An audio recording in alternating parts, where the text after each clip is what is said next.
ये 4 ऋत्विक होते हैं और करीब करीब ये पूरा यज्ञ होने में 2 घंटा समय लगता है। विधिवत उसमें एक छोटी सी गाड़ी में अनाज रखा जाता है घर के सामने, जहाँ से मंत्रपूर्वक 4 मुट्ठी, 4 जमा 4 8 मुट्ठी, यानी 4 मुट्ठी उसमें एक अग्नि देवता है और एक अग्निशोम देवता है।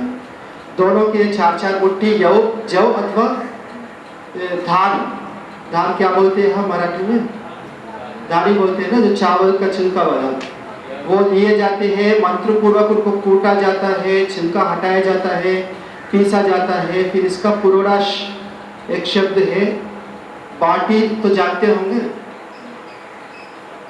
एक जो इसको पीसने के बाद उसका जो आटा है, उसको आटा गूंथ के उसका एक मोटा सा जो है ना पिंड बना के अंगारों के ऊपर, गार्हपत्य जो अग्नि बताया था ना, उस अग्नि में उस देवता हर एक यज्ञ में अलग अलग कपाल, यानी वो टुकड़े क्या बोलते हैं उसको, तवा, छोटा छोटा तवा कह सकते हैं उनको।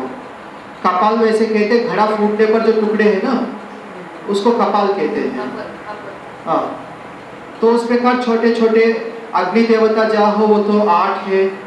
ऐसे अलग अलग देवताओं के लिए अलग अलग संख्या में होते हैं, उनको अंगारों पे रखा जाता है। जब वो अच्छी तरह गर्म होगी तो उसके ऊपर आटा रख के फैलाया जाता है, पकाया जाता है। फिर उसके बाद उसकी आहुति दी जाती है। फिर कुछ हिस्सा ऋत्विक और यजमान खाते भी है। ये बहुत लंबी प्रक्रिया है और ये प्रक्रिया क्यों है वो मैं फिर अंत में बाद में बताऊंगा। मैं मोटा सा इनका परिचय करा रहा हूँ। इसके बाद एक है, आगे क्रम आता है चातुर्मास्य, जो कि हर 4 महीने में एक बार किए जाते हैं। इसमें पहले का नाम है वैश्वदेव, जो कि ये होली के आसपास किया जाता है। और दूसरा है वरुण प्रघास, जो श्रावणी के दिन किया जाता है। और तीसरा है शुरासीरीय, नहीं साखमेध, तीसरा है साखमेध। ये दिवाली के बाद जो पूनम आता है ना उस पे किया जाता है, यानी पूनम पे ये सब उसके अगले प्रतिपदा पर किए जाते हैं। और अंतिम है शुरासीरीय, वापस होली के दिन, यानी उस दिन 2 होते हैं, वहीं से शुरू होके वहीं समाप्त होने की वो बात है। चातुर्मासी के बाद निरूह पशुबंध कहते हैं। पशुबंध की चर्चा बिल्कुल बाद में करूंगा, उसमें पशु की बंध की कोई बात नहीं है, वो चर्चा में बाद में करूंगा। इसके अतिरिक्त और भी कई याग है, इन सबको इष्टि कहते हैं।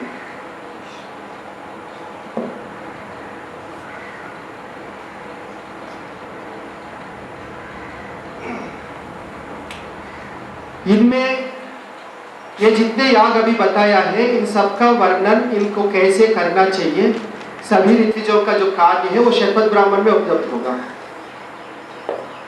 और शतपथ ब्राह्मण यजुर्वेद का ब्राह्मण है। नचिकेता जब यम के वहाँ जाते हैं जी, जो आग की बात करते हैं, वो थोड़ा सा बहुत ज्यादा गूढ़ और सूक्ष्म है। संबंध यही से होता है पर बहुत वो है, उसको वेदांत में हम चर्चा करेंगे। इसके बाद है आगे क्रम सोम। मैं कुछ मोटा मोटा कुछ यज्ञों को छोड़ भी रहा हूँ। सोमयाग जो है, इसको करने में करीब 7 दिन लगते हैं। और इसको जो है यज्ञ से पहले ही वो क्रम शुरू होता है। यजमान जो है अपने किसी व्यक्ति को भेजकर ऋत्विजों का वरण करता है। ऋत्विजों के पास वो भेजेंगे, वो जाके ऋत्विज से निवेदन करेंगे कि फलाना जो अग्निहोत्री है, दीक्षित है, नहीं दीक्षित नहीं कह सकते, अग्निहोत्री जो है ना, वो ऐसा अग्निष्टोम करना चाहते हैं, आप उसके लिए होता बनो। फिर वो पूछेंगे कोई बढ़िया सा दक्षिणा कोई देंगे क्या, फिर ये बोलेंगे 100 गाय दक्षिणा। 100 गाय उसके लिए नहीं, सभी को मिलके 100 गाय दक्षिणा है। सारी प्रक्रिया होती है। ये क्या बोलना चाहिए ये भी शास्त्रों में विधान है, ये जो मनमानी नहीं चलता। तो वो ऋत्विजों का वरण होता है। फिर वो पहले ये जो 3 अग्नियां बताए थे ना, इन 3 अग्नियों में से अग्नि को क्या बोलते हैं उसको, मंथनी कहते हैं, मथनी, मंथन करते हैं ना, अग्नि मंथन करने का, उसके अंदर आरोपित किया जाता है, अग्नि उसके ऊपर रख के तपाया जाता है, क्योंकि उसके लिए अलग से वेदी होगी। वहाँ वापस उसी अरणी कहते हैं इसको संस्कृत में, उसी में से अग्नि उत्पन्न करके दोबारा अग्नियों का स्थापन, क्योंकि यजमान कभी भी बाहर जावे अपने घर छोड़ के, अग्निहोत्र छूटता नहीं है, तो उसके लिए अरणी में अग्नि को आरोपित करना होगा। जहाँ गया वापस अरणी मंथन करके अग्नि उत्पन्न करके वहाँ स्थापित करना होगा। तो यह सोमयाग जो है, पहले दिन जो है वो दीक्षणी यष्टि कहते हैं उसका नाम। तो यजमान को दीक्षा दी जाती है, पहले वो स्नान करेंगे, बाल कटवाएंगे, सिखा तो रहेगा, बाकी बाल कटेंगे और नाखून भी सब कटेंगे, और शरीर में नवनीत यानी क्या बोलते हैं, मक्खन का लेप किया जाएगा और नए कपड़े पहनाए जाएंगे, और दीक्षिणी यज्ञ करने पर वो दीक्षित कहा जाएगा। और दीक्षित के लिए कुछ नियम है, वो जिस प्रकार माँ के गर्भ में रहेंगे उसी प्रकार अंगूठी यानी मुट्ठी भी बांध के रहना होगा ज़्यादातर, और एक कहीं भी खुजली हो गए तो एक मृग का सींग दिया जाता है, उसी से खुजलना है, नाखून से नहीं खुजलना है। और सूर्योदय और सूर्यास्त दोनों को वो नहीं देखेंगे, इसका मतलब अंदर रहेंगे, सूर्योदय के बाद ही बाहर आएंगे, सूर्यास्त से पहले ही अपनी कुटिया एक बनी रहती है उसके अंदर जाएंगे। ये सारे नियम हैं। और अर्थवाद के अंदर वह ये बताया कि स्नान तो अवभृत 7वां दिन ही करना चाहिए, पर ऐसा नहीं है, स्नान तो प्रतिदिन होगा, पर यज्ञ संबंधित स्नान है अंतिम अवभृत के दिन होगा। तो ये है दीक्षणी यष्टि। उसके बाद 3 दिन जो है लगातार अलग अलग प्रकार, मुझे लगता है बहुत ज़्यादा विस्तार में कोई फायदा नहीं, याद भी रहेंगे नहीं। तो 3 दिन प्रवर्ग और उपसद के नाम से कुछ यज्ञ हैं, और तीनों दिन अतिरिक्त भी कुछ है, वो सब करके 5वां दिन जो है उस दिन सोमयाग, वास्तविक जो सुत्याह कहते हैं, जिस दिन सोम को कूटा जाता है, रस निकाला जाता है और उसकी आहुति दी जाती है। बहुत लंबी प्रक्रिया है, सुबह से लेकर शाम तक चलेगा। और इसके आगे 6वां दिन जो है वो अवभृत स्नान होगा उस दिन, और उसी में यज्ञ के जितने भी पात्र हैं वो सब विसर्जित होंगे। तो मैं बहुत संक्षेप से कुछ अग्निष्टोम के विषय में बताया। इसी में कुछ अलग अलग भेद से आगे अत्यग्निष्टोम, मुख्य, आर्तोर, याम इत्यादि नाम से लंबे चलते हैं। तो ये सब अग्निष्टोम के भेद है। इसके आगे क्या होगा कि सोमयाग एक दिन ना होके 2 दिन, 3 दिन, 4 दिन, पहले और बाद की उतना ही होगा। पर सुत्याह जो कहा ना, एक दिन जो सोम टूटने वाला, वो कई दिन तक करने का भी अलग अलग विधान है, 12 तक। इसके आगे है सत्र, जिसमें सभी ऋत्विक यजमान बन जाते हैं।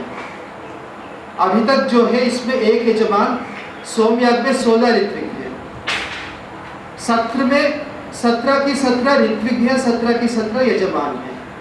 इसका मतलब यज्ञ का जो फल है सबको बराबर मिलेगा। पहले तो केवल यजमान को मिलता था, ऋत्विक को दक्षिणा मिलती थी, पर सत्र में सबको मिलेगा। और नहीं, आहुति में अलग अलग वस्तु है। एक तो पुरणाशय जो पका के, आटा पीस के पका के डाला जाता है। सोमयाग में सोम भी है और घी की भी आहुतियाँ हैं। वो मैं ज़्यादा विस्तार में इससे गया नहीं। आहुतियों में घी है, ये जौ अथवा चावल से बने हुए वो पुरणाशय, और सोमयाग में सोमरस है। पशु का तो बाद में गलत समझ से, पशु का मैं आऊँगा, मैंने इससे कहा कि बाद में करेंगे। सोमरस का मतलब सोमरस क्या है? सोम एक बल्ली है, एक क्या बोलते हैं, बेल है, और सोम उपलब्ध ना हो तो उसकी जगह पूतिका नाम के तिनके हैं, उनका विधान किया हुआ है। और आजकल सोम तो कहीं मिलता नहीं है, पूतिका की ही रस की आहुति दी जाती है।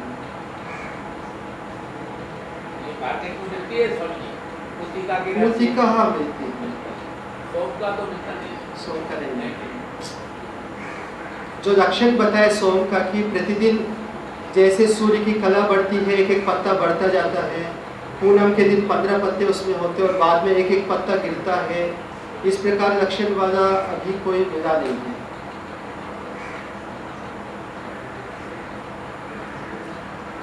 अब जो ये यज्ञ है इसमें सारी जितनी क्रियाएं हैं वो मंत्र पूर्वक होगा, इस मंत्र से ये करना है, इस मंत्र से ये करना है। तो इसमें क्या है, प्रत्येक मंत्र से जो क्रिया की जाती है उस मंत्र का अर्थ उस क्रिया में दिखाने का प्रयास होता है। श्रौत और गृह्य में यही अंतर है। गृह्य में आहुति प्रधान है, वहां उस देवता के लिए ये स्वाहा करके आहुति देना ये प्रधान है। श्रौत में द्रव्य निर्माण से लेकर आहुति देना, फिर जो द्रव्य प्रयोग किए गए हैं उनको निपटाना, जिसको आज वेस्ट मैनेजमेंट कहते हैं। जैसे अभी दरी बिछा दिया, बाइक लगाया, प्रोजेक्टर लगाया, प्रवचन हो गया, काम खत्म तो नहीं हुआ ना। काम तो तब होगा जब ये सारे कुर्सियां समेटी जाएंगी, सारे, यानी ये सारा मिलकर यज्ञ पूरा होता है। वेदी में तृण बिछाया जाता है, उसके ऊपर पुरोरस आदि रखे जाते हैं। पुरोरस आहुति दे दिया तो तिनका वहां पड़े नहीं रहेंगे, उनको वापस समाप्त। ये सारी लंबी प्रक्रिया और सब मंत्र पूर्वक होता है। इस मंत्र से ये, इस मंत्र से ये। तो तीन चीज होते हैं, एक तो मंत्र, क्रिया और अर्थवाद। इस मंत्र से ये करना है और ये इसलिए करना है, उसकी जो पीछे जो तात्पर्य है वो बताया जाता है, जिसको अर्थवाद कहते हैं। इसमें ये जितना ऋग्वेद संबंधी यानी होता संबंधी बातें हैं वो सामान्य रूप से ऐतरेय ब्राह्मण, जो ऋग्वेद की ब्राह्मण है उसमें उपलब्ध होगा। सूत्र और ब्राह्मण में इतना अंतर है कि सूत्र में अर्थवाद हटा दिया, उसकी जो मंत्र के साथ संबंध जोड़ते हुए जो अर्थ जो बताया जाता है उसको हटा दिया, केवल कर्म बताया, इस मंत्र से ये कर्म करो। क्योंकि अर्थवाद आने से बीच में व्यवधान बहुत हो जाता, पीछे भूल जाते कि पीछे क्या हुआ था। इससे प्रैक्टिकली हम उसको कर सके, उस सुविधा के लिए श्रौत सूत्र बनाए गए, जिसमें क्रिया की कंटिन्यूटी रहती है। ये करो, फिर आगे इस मंत्र से ये करो, इस मंत्र से ये करो। इसमें मुख्य रूप से ब्राह्मण है। आरण्यक में एक प्रकार से जैसे कहा ना, ऋत्विजों की जो कर्म, उनकी जो धर्म आदि है वो बताए। सीधा यज्ञ से संबंधित भी नहीं है पर एकदम अलग भी नहीं है। यज्ञ की क्रिया से सीधा संबंध नहीं है, पर कुछ विधान है जो ब्राह्मण ग्रंथ में नहीं है, आरण्यक में है। एक प्रकार से आरण्यक को आप ये कह सकते हैं ब्राह्मण और उपनिषद के बीच का ब्रिज है। ना तो वो कर्मकांड है, ना वो ज्ञान कांड है, बीच की दोनों का थोड़ा मिला जुला वो है रूप। अभी तक ये हो रहे हैं जब हो रहे हैं पर बिगड़े हुए हो रहे हैं। अभी कुछ लोग करें बिगड़े हुए भी, मैं इसलिए कह रहा हूँ कि उसमें पशु बलि आ गई है, अब उस पर मैं आ रहा हूँ। ये सारे जो है ततंग, इतना सारा, कभी लगता है कि आहुति तो देना है ना, ये सारा क्यों इतना लंबा छोड़ा, सीधा दे दो ना। पर वो ये सारा इसलिए है कि इसमें सारा विज्ञान भरा हुआ है। इन क्रियाओं के द्वारा मंत्र का अर्थ प्रकट किया जाता है। इसे पहले एक बात समझना है, मैं शुरू करूंगा ये चर्चा गीता से। अभी सुबह भी चर्चा हो रही थी ना, गीता में भी यज्ञ की कुछ चर्चा है। सह यज्ञ प्रजा सृष्ट्वा पुरोवाच प्रजापति अनेन प्रसविष्यत्वं एषवोस्मिष्ट कामधुक् देवान् भावयतानेन ते देवा भावयन्तु वः परस्परम भावयन्त श्रेयः परम अवाप्स्यत। यानी सृष्टि के आदि में ही भगवान ने यज्ञ का विधान भी किया और मनुष्यों को भी बनाया और कहा कि इनसे तुम जो है ना यज्ञ करो, उन्नति करो। कैसे करो? देवान भावयतानेन, इनके द्वारा तुम देवताओं की पूजा करो, कि सत्कार सम्मान जो भी शब्द प्रयोग करें। ते देवा भावयन्तु वः, तुम्हारे द्वारा सत्कार प्राप्त किए देवता वापस तुम्हें जो है ना सुख देवे। परस्परम भावयते, इस प्रकार एक दूसरे को जो है ना बढ़ाते हुए श्रेय परम अवाप्स्यत, तुम बड़ी उन्नति को पाओ। यही बात कात्यायन श्रौत सूत्र में भी बताया है कुछ अलग शब्दों में। द्रव्यम देवता त्याग इति यज्ञ, यज्ञ का जो व्याख्या है, यज्ञ किसको कहते हैं, तो कहा द्रव्यम देवता त्याग। इसको और रूप में कहे देवता के लिए द्रव्य का त्याग, ये है यज्ञ। इसके अतिरिक्त और कुछ नहीं है। देवता क्या है, कुछ मैंने अभी निरुक्त के विषय में बताया था। जो ये विभिन्न पदार्थ बनाए गए भगवान के द्वारा, ये महद अंड जो बताया था ब्रह्मांड, उसको कहते ब्रह्मांड वैसे बनने के बाद जो ये है सारा इसको कहते हैं। इससे पहले जो स्थिति थी वो महदंड का है, उसमें से सबसे पहले अग्नि उत्पन्न हुआ, उसके बाद और देवताएं उत्पन्न होते गए, विभिन्न उनके स्थान भी थे, सारी उसकी यानी एक व्यवस्था है। उन देवताओं, देवता किससे कहा, देवो दानाद्वा दीपनाद्वा द्योतनाद्वा द्युस्थाने स्थित है, 4 अर्थ का है निरुक्त में। कुल मिला के 2 मुख्य इसमें से निकलते हैं। एक तो वो कुछ देता है हमें, दानाद्वा, और दीपनाद्वा द्योतनाद्वा, ये दोनों एक प्रकार से प्रकाशित होते हैं, प्रकाशमय हैं। जिस स्थान में रहते वो भी अर्थ उसका वही है, यानी वो हमें कुछ देता है और वो प्रकाशवान भी है। वो हमें देता है, इससे उनको वापस देना हमारा कर्तव्य है। उन देवताओं के द्वारा हमने कुछ प्राप्त किया है तो वापस उनको पहुंचा दो, और उससे वो पुष्ट होंगे। पुष्ट होंगे तो हमें और सुख देंगे। जैसे उदाहरण बता दो, ये वायु है, ये देवता है, ये हमें बहुत कुछ देता है, इससे हमें उसको कुछ और देना चाहिए। जब हम अग्नि आहुति देते, आहुति तो सदा अग्नि में ही देते हैं, उन देवताओं तक आहुति को पहुंचाने के काम अग्नि का है। इससे हव्यवाट का है, अग्नि को, हवि को ढोने वाला। और देवताओं का मुंह भी कहा है, सभी देवताओं का मुंह अग्नि है। इससे जिस भी देवता के लिए कुछ देना हो तो देना तो अग्नि में ही होगा, फिर आगे वहां तक पहुंचाने का काम अग्नि का है। तो वो वायु को पहुंचाएगा, तो वायु जो है ना सुगंधित युक्त होगा, तो आपको और सुख देगा। और वही आहुति पर्जन्य में चला जाएगा, मेघ में जो वृष्टि होगी उनके गुणों से युक्त होंगे। इस विषय में शायद कल जो है ना एक प्रेजेंटेशन है, यज्ञ से पर्यावरण में क्या होता है, पोल्यूशन कैसे कंट्रोल होगा, वृष्टि कैसे होगी, शायद इन विषयों पे कल एक साइंटिफिक एनालिसिस का एक प्रेजेंटेशन होगा। तो ये जो देवताओं को द्रव्य का त्याग करना, ये है यज्ञ। और विभिन्न देवताओं को विभिन्न प्रकार का द्रव्य, वो द्रव्य भी वहां रिप्रेजेंट, एक तो है सीधा सीधा जो लाभ हो रहा, ये जो दिख रहा है ना पर्यावरण की शुद्धि आदि, ये सीधा सीधा लाभ है। पर हमारे ब्राह्मण ग्रंथों में जो है ना एक वाक्य आता है, परोक्ष प्रिया ही देवता भवन्ति प्रत्यक्ष द्विषः। देवलोक जो है ना उनको परोक्ष में प्रिय है, जो सीधा सीधा प्रत्यक्ष है उनको कोई ज्यादा रुचि नहीं है। इससे ब्राह्मण ग्रंथों में बहुत ज्यादा ये पोल्यूशन कंट्रोल इत्यादि इन विषयों की चर्चा नहीं की। इनका मंत्र के अर्थ के साथ संबंध दिखाते हुए मंत्रों को समझाना, उसकी दैविक और आध्यात्मिक पक्ष को समझाते हुए व्यक्ति की उन्नति के लिए कहना कुछ, ये वहां मुख्य प्रयोजन है।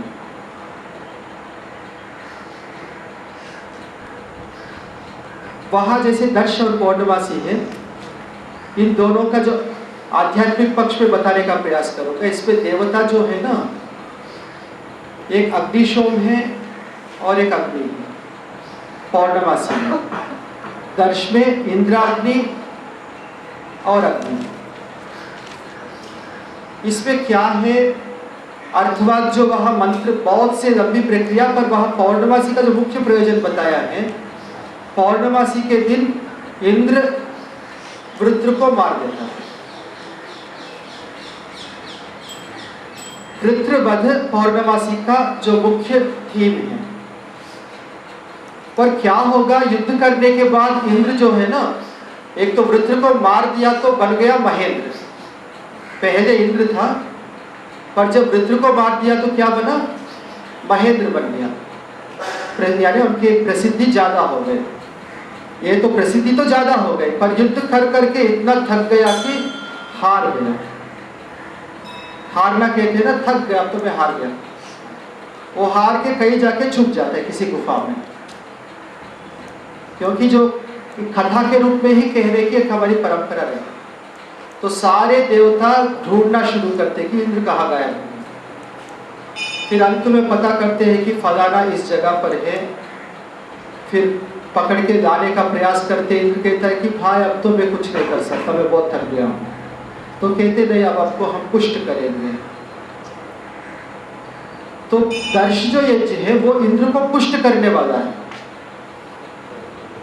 इसीलिए उसमें आहुति जो है ना सामान्य अनाज का नहीं होता, उसमें सारना ये नाम है, नाम जिसमें घी, दूध और दही दोनों मिले हुए की आहुति दी जाती है। एक प्रकार से एक रिप्रेजेंटेशन है कि हम जीवन में संघर्ष ही संघर्ष करेंगे तो हार जाएंगे। दोनों साथ चलना चाहिए, पहले कुछ संघर्ष भी चाहिए, कुछ अपने आप को पुष्ट भी करते जाना चाहिए। कुछ दिन अपने आप को मजबूत कर दिया, मजबूत हो गए तो फिर अपने अंदर की जो दुर्गुण है उससे लड़ो, संघर्ष करो।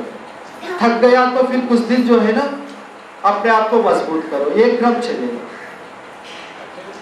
आपने पहले बताया दो ऐतिहासिक पक्ष है और एक ऐसा कंसेप्चुअल। जी हाँ, आपने समझा जी, आप बोल रहे दोनों अपनी जगह पे सही है। जी हाँ, अगर कोई व्यक्ति, अगर मैं कंसेप्चुअल पक्ष से अगर पकड़ के चलूँ जी, तो फिर ये जो आहुति की जो बात है वो एक पर्यावरण की दृष्टि से बराबर है कि पर्यावरण को हमें संभाल रहा है, जी, या कि हम उसका वो ना करें, कलुषित ना करें। जी, इसके अलावा वो उसको छोड़ दें, जी। तो फिर ये यज्ञ कर्मकांड करने की फिर इसमें आवश्यकता फिर रहती है कि नहीं रहती, अगर उस दृष्टि से देखें। नहीं, केवल आप पर्यावरण की यानी शुद्धि की बात कर रहे हैं या दूसरी कर रहे हैं? ये यज्ञ की जो पूरी व्यवस्था है, तो देवता को देना, जी हाँ, क्योंकि वो अगर वो देवता को अगर मैं कंसेप्चुअल समझता हूँ कि मेघ है, ये है, अलग अलग वायु है, सब अलग अलग जो एनवायरमेंटल फोर्सेस है तो हमें हमारी पुष्टि कर रहे हैं, जी, उसको हमें कुछ देना है। जी हाँ। उसके लिए पूरी यज्ञ किया है। नहीं, एक मैंने मोटा कॉन्सेप्ट बताया, देने की जो बात है ना, यूं सीधा देना नहीं है, अग्नि के माध्यम से। ये तो है एक पक्ष।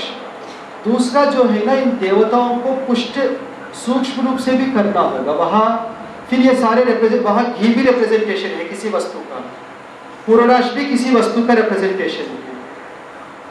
एक प्रकार से डीप फिजिक्स की बात हो गई। हमें बिजली से काम लेना है तो क्या उसके लिए करना होगा?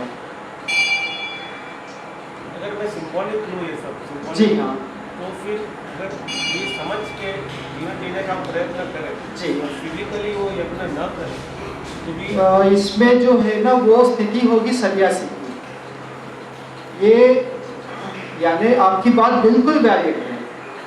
आप इन सबको किए बिना ही मन में बिजनेस कर सकते, तो उसकी आवश्यकता बिल्कुल नहीं है। पर ऐसा कम से कम हमारी ऋषियों का जो अनुभव रहा है ना, वो ये कहता है कि ये संभव नहीं है आम व्यक्ति के लिए। इसके लिए कर्मकांड की हाँ, ये करना होगा, करते करते बिजनेस भी करते जाए। ये किए बिना मन में बैठ के बिजनेस करना शायद संभव नहीं है। यानी मैंने भी जो देखा है अपने लिए, बहुत ज़्यादा हम नहीं कर पाएंगे। जो बार बार इसको करते हैं तो फिर मन में बैठ जाते हैं। इससे बाद में फिर जब व्यक्ति को इनसे वैराग्य हो जाता है, इनकी आवश्यकता नहीं है, तब जाके फिर वो संन्यास लेता है। पर तब तक तो ये करना होगा। तो ये जो रिप्रेजेंटेशंस है, इसमें एक चर्चा आती है, यजमान जो है उनकी उन्नति हो, आध्यात्मिक उन्नति भी हो। तो उसके लिए एक प्रक्रिया है कि वहाँ यजमान है वो कम योग्य है, उन्नति होना है तो पहले कम योग्य बने, तब तो उन्नति होगी। पहले से योग्य बन गया तो फिर क्या उन्नति होगी? तो उसकी एक प्रक्रिया जो है ना, रिप्रेजेंटेशन के रूप में ही एक विधान किया है जिसको पश्यात कहते हैं।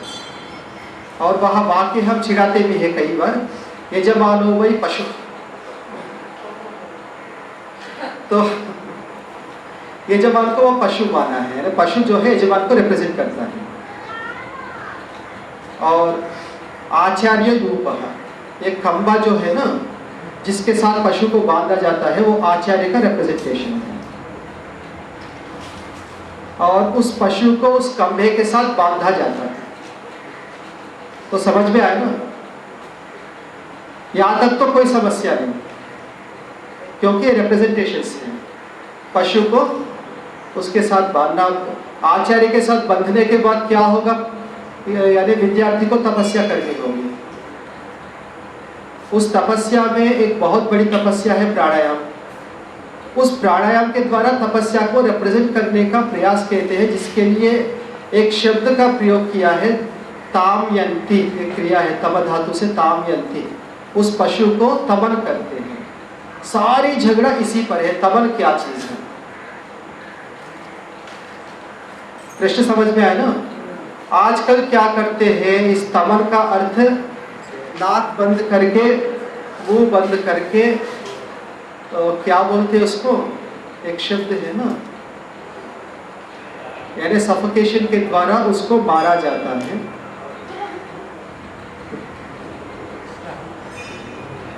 पर तामयंती का अर्थ क्या है, इसको हम फिर वापस, क्योंकि मैंने कहा ना शास्त्रों के द्वारा ही डिसिफर करना चाहिए, वो सबसे सेफ है। वह फिर हमें ये डर नहीं रहेगा कि हम भटक गए थे। एक जगह एक प्रकरण में एक चर्चा आती है यजमान के विषय में, आतमितः तिष्ठति, यानी तमन तक वो रुकता है। तो वहाँ अर्थ करते प्राणायाम, वायु को रोकता है, जब तक अंदर व्याकुलता उत्पन्न ना हो तब तक रोकता है। ये वहाँ वाक्य का अर्थ है। तो तमन का अर्थ किया प्राणायाम। इन तमन का अर्थ यानी गला घोट के मारना होता तो फिर वहाँ यजमान को मरना पड़ेगा। और दूसरी बात क्या है, इस तप के द्वारा और शास्त्रों की रूपी अग्नि में अपने आप को आहुति देता है यजमान। अपने शरीर के सभी अवयव उस अग्नि में आहुति देते हैं। वैसे भी आप सबको ये पता होगा, कठोपनिषद में नचिकेता किसके पास जाता है, दूसरा क्या नाम है, मृत्यु। आचार्य का एक नाम है मृत्यु। जो ब्रह्मचारी आचार्य के पास जाएगा, सबसे पहले आचार्य उसको मार देता है और दूसरा जन्म देता है, तब जाके वो द्विज बनता है। बाल आचार्य के पास जब नहीं गया तो तब द्विज नहीं था। आचार्य के पास गया तो ये जन्म खत्म होता है, नया जन्म विद्या रूपी जन्म शुरू होगा, उसको इससे द्विज कहते हैं। तो उसको रिप्रेजेंट करना पड़ेगा, तो क्या सच में मारना पड़ेगा? एक प्रकार से मैं कहूँ, एक नरसिंह अवतार का नाटक चल रहा है। नाटक होता है ना, सिनेमा या नाटक नरसिंह अवतार का। तो उसमें नरसिंह अवतार स्वामी प्रत्यक्ष होकर क्या करता है, हिरण्यकश्यप का तो नाटक में मार दे। जब रिप्रेजेंटेशन है तो मारने की आवश्यकता तो नहीं ना। और दूसरा वहाँ जो शब्द प्रयोग किया है तामयंती, उसका अर्थ मैंने बताया है कि तब तक प्राण को रोकना जब तक वो व्याकुल ना हो। ये तपस्या का एक प्रतीक है। तो वहाँ उसको मारना आवश्यक नहीं है। उसके बाद जो शरीर के विभिन्न अवयवों की जो उस अग्नि में आहुति देना है, तो वहाँ रिप्रेजेंटेशन किया जा सकता है। वास्तव में उसको मार के काट के वो अवयव निकाल के जो आज किया जाता है, बिल्कुल अधर्म है। क्योंकि यज्ञ का एक नाम है यज्ञ के लिए अध्वर। ध्वर का मतलब है हिंसा, अध्वर का मतलब है जिसमें किसी भी प्रकार की हिंसा ना हो।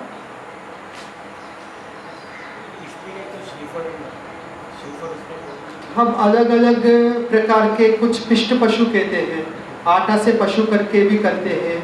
कुछ लोग घृत पशु कहते हैं, घी की घड़ाई बांधते हैं और उसी की आहुति देते हैं। अलग अलग वो कुछ वैष्णव संप्रदाय में पिष्ट पशु की ज़्यादा प्रचलन है। नहीं, पिष्ट यानी वो आटा पीसा हुआ, और कुछ एक हमारे सेलुकर जी थे महाराष्ट्र में ही, तो उन्होंने घृत पशु को करके यानी घी की घड़े को ही बांधकर उसकी आहुति देने की उन्होंने वो शुरू किया था। तो इसका विकल्प निकाला है भी। असल में हुआ क्या, शास्त्रों के अध्ययन अध्यापन की परंपरा जैसे लुप्त होती गई, कुछ अवसरवादी उसमें अपने आवश्यकताओं की पूर्ति वहां से निकालने के लिए जो प्रयास के वहां से सब उत्पन्न हुए हैं, इसकी चर्चा हम फिर वही करेंगे इतिहास की जब आएगी बात। तो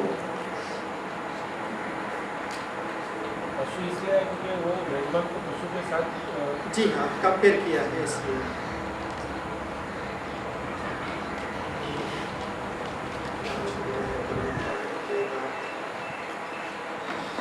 इसमें अब समय बहुत ज्यादा नहीं, मैं अंतिम एक प्रकरण दूंगा। मैं थोड़ा सा पहले बता दूं, मैं अपनी तरफ से पूरा करूं फिर क्वेश्चन नहीं करेंगे। ये जो हम यज्ञ करते हैं वहां अग्नि जो है ना, अग्नि में हम आहुति देते हैं और वो किसी देवता के लिए। इसका एक दैविक पक्ष है, संसार में जो ये सारे रिप्रेजेंटेशन है नेचुरल फिनोमेना का एक आध्यात्मिक पक्ष है। वहाँ अग्नि जो है ना वो मन का प्रतीक है, और मन का मतलब मन में एक संकल्प का प्रतीक है। सत्य संकल्प सदा सत्य होगा, वो मंत्र बहुत प्रसिद्ध है। अग्ने व्रतपते व्रतचरिष्यामि तच्चकेयं तन्मेराध्यताम् इदमहम् अमृतात् सत्यमुपैमि। ये पौर्णमासी के शुरू में ये मंत्र बोला जाता है, व्रत लिया जाता है। ये जो संकल्प लिया जाता है उसकी देवता अग्नि है। ये संकल्प जो है ना मन में लिया जाता है, और उस सत्य संकल्प को कैसे बढ़ाना है और कैसे खत्म करना है। जिसको खत्म करने की इच्छा हो कैसे करे, जिसको बढ़ाने की इच्छा हो कैसे करना है। शतपथ में एक जगह एक चर्चा आती है, ये जो घृत है ये सत्याचरण का रिप्रेजेंटेशन है, चिन्ह है। हम अग्नि में घृत डाल रहे का मतलब है अपने सत्य संकल्प के अंदर सत्याचरण रूपी आहुति दे रहे हैं। समझ में आया ना? हम सत्य संकल्प लिया फिर सत्य का ही आचरण करेंगे तो हमारे संकल्प अग्नि और दृढ़ होगी और बढ़ेगी। और यदि अग्नि में हम पानी की आहुति देंगे तो क्या होगा? तो ये पानी जो है मिथ्याचरण का रिप्रेजेंटेशन है। यदि संकल्प हमने सत्य का लिया और आचरण उल्टा करने का मतलब है हम उस सत्य संकल्प को बुझा रहे हैं।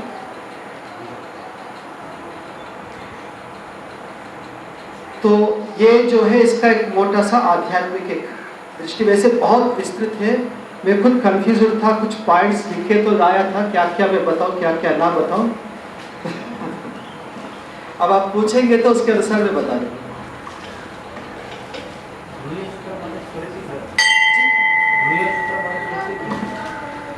हाँ, स्मृति ग्रंथ के अंदर धर्मसूत्र भी आते हैं और ग्रह्य भी आते हैं। इसमें स्मार्त कर्मकांड कहते हैं, दोनों को मिलाकर स्मृति कह सकते हैं, पर स्मार्त सूत्र जो कहते हैं वो ग्रह के लिए कहते हैं। और केवल स्मृति शब्द धर्मसूत्रों के भी प्रयोग किया जाता है। हाँ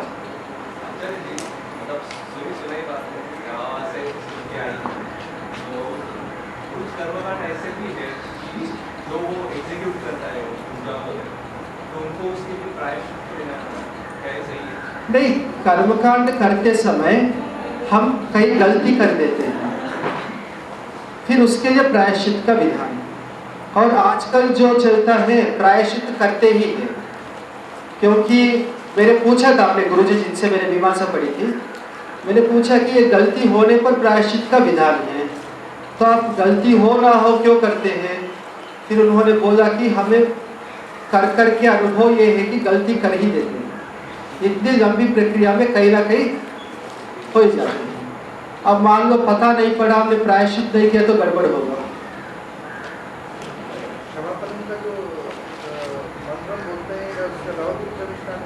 अलग अलग यज्ञों की अलग अलग प्रक्रिया है समापन।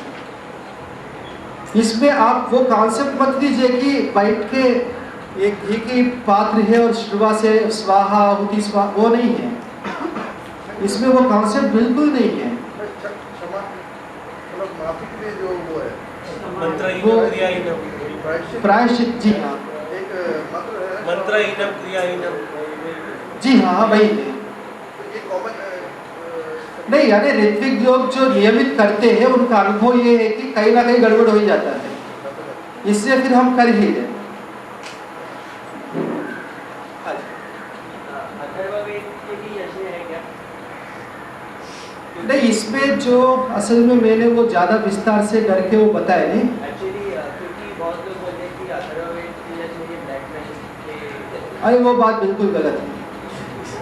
ये जादू टोटका वगैरह जो है ना, असल में मैं बता दूँ, जैसे आपको पहले बताया भी था विजय जी ने, ऋग्वेद में ज्ञान है, यजुर्वेद में कर्म है, सामवेद में उपासना है, अथर्ववेद में इन तीनों के विषय में जो संशय उत्पन्न होते हैं ना, उनका निवारण है। पहले अथर्व शब्द को ही समझें। थर्व का मतलब है संशय, अथर्व का मतलब संशय दूर करना। तो सबसे उत्कृष्ट जो सूक्ष्म विज्ञान वो अथर्ववेद में है।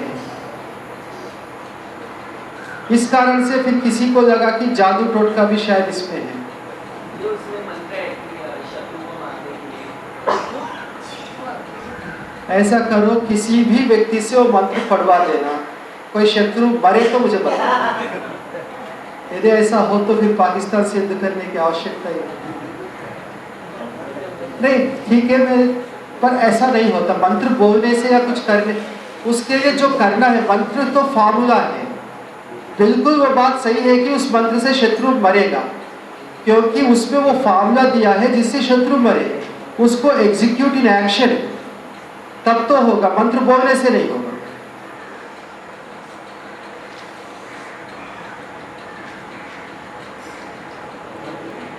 मैंने कोई ऐसे एक्सपेरिमेंट्स वगैरह देखे जिनमें जो अग्निहोत्र किया है उसके बाद का सॉइल, उसके बाद का एशेस वगैरह फर्टिलाइज। मैं बिल्कुल, मैं उन सबको स्वीकार कर रहा हूँ, कल उनका प्रेजेंटेशन भी होगा। पर मैं ये कह रहा हूँ, ये जो लाभ है ना, प्रत्यक्ष लाभ है। हमारे जो ऋषि मुनि थे वो और सूक्ष्म परोक्ष उन लाभों पर ज़्यादा ध्यान रखते थे। वो सारे जो विज्ञान है, इन देवता का मतलब ये बिजली है, अग्नि है और सब जो पदार्थ है, इनकी विज्ञान है। आपने बड़ा अच्छा बताया इन सब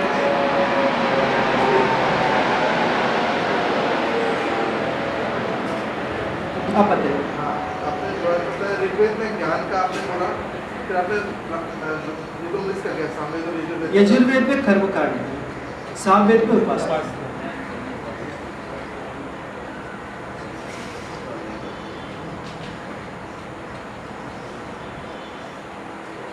ठीक है, बाकी कुछ बचे हो तो कल मीमांसा होगा, मीमांसा में बाकी आ जाएंगे। ठीक है, एक बार ओंकार बोल के उठेंगे। ओम